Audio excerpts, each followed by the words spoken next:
Siang Ibu. Siang Mbak. Ya, Ibu saya meminta waktunya sebentar, boleh? Ya, jadi Ibu di sini saya sedikit mau menanyakan tentang proses pembelajaran yang sudah saya lakukan tadi.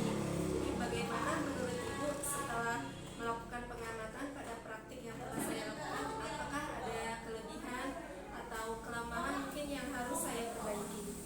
Setelah saya melihat Mbak praktik tadi, saya rasa sudah cukup baik ya dalam membuka kelas. Mbak sudah cukup terampil, dalam kegiatan pembuka juga sudah baik. Di situ menyapa siswa, absensi, lalu menyampaikan persepsi juga sudah Mbak lakukan.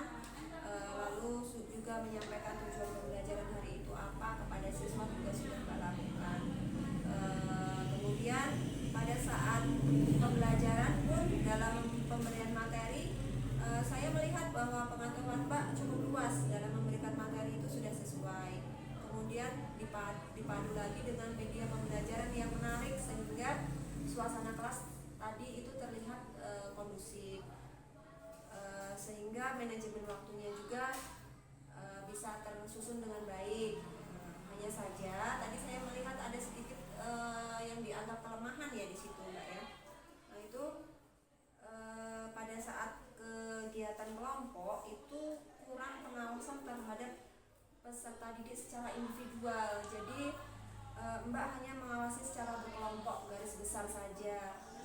Tadi kan saya lihat ada tuh siswa yang kurang aktif, satu siswa yang kurang aktif. Harusnya itu bisa diatasi, jangan dibiarkan saja begitu.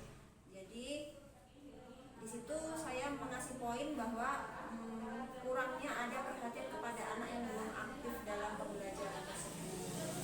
Seharusnya ya Mbak, kalau saya zaman saya mengajar dulu itu menghadapi seperti ini, saya mengajak siswa belajar agar aktif itu dipancing dengan cara memberikan reward. Nggak apa kita memberikan reward sesekali kepada anak-anak itu sebagai motivasi, biar anak itu tergerak, ingin aku pertamanya memang karena hadiah ya, tetapi nanti lambat laun dia akan terbiasa menjadi aktif di dalam pembelajaran kita, sehingga bisa membangkitkan semangat anak-anak. Kemudian ditambah juga dengan cara memberikan ice breaking di tengah-tengah pembelajaran juga tidak apa-apa ya, agar tidak terlalu tegang gitu suasananya.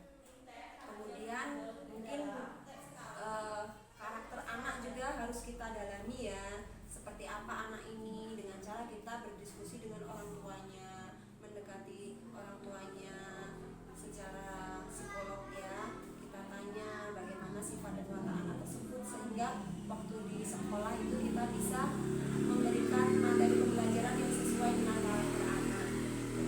Baik Ibu, dari kelemahan pada saat saya praktik tadi dan juga dari pengalaman Ibu mengajar, ada beberapa pertanyaan yang ingin saya ajukan Ibu. Yang pertama, bagaimana cara kita agar bisa memahami karakter peserta didik? Memahami karakter peserta didik itu tidak hanya bisa dilakukan sehari dua hari. Kita memang harus memulai kedekatan dengan anak itu tadi ya. Kita harus mendekatkan diri dengan anak agar kita tahu kebiasaan dia, watak dia. Jadi kita menjadi teman. Ada kalanya kita menjadi teman, tidak hanya menjadi guru saja begitu Mbak. Baik Ibu. Yang kedua, apa Bu yang harus dipersiapkan agar peserta didik itu mudah dalam memahami apa yang kita sampaikan, dalam memahami materi pelajaran yang kita sampaikan? Yang harus kita persiapkan antaranya adalah teknik atau metode cara kita mengajar itu, kita lihat situasi kelasnya bagaimana. Jika anaknya itu bervariasi, ada yang lebih suka ke audio, visual, atau mungkin dia lebih senang membaca.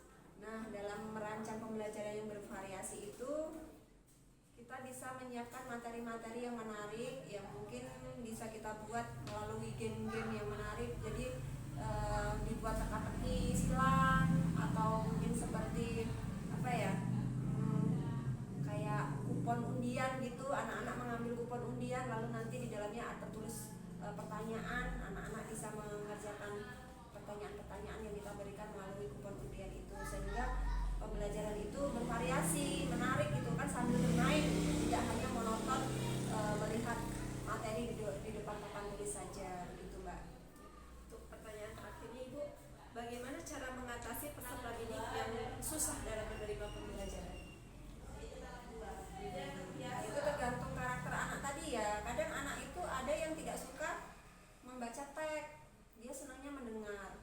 Mungkin nanti bisa pada saat penyampaian materi itu kita imbangi dengan menampilkan PowerPoint, atau mungkin apa ya, dari Canva juga bisa. Sekarang kan Canva banyak tuh model-modelnya dan lebih menarik, bisa dijadikan video. Kita bisa pakai infografis, anak-anak bisa menonton, satu kelas menonton, mendengarkan, lalu apa ya, kegiatan menyimak, menceritakan kembali seperti itu.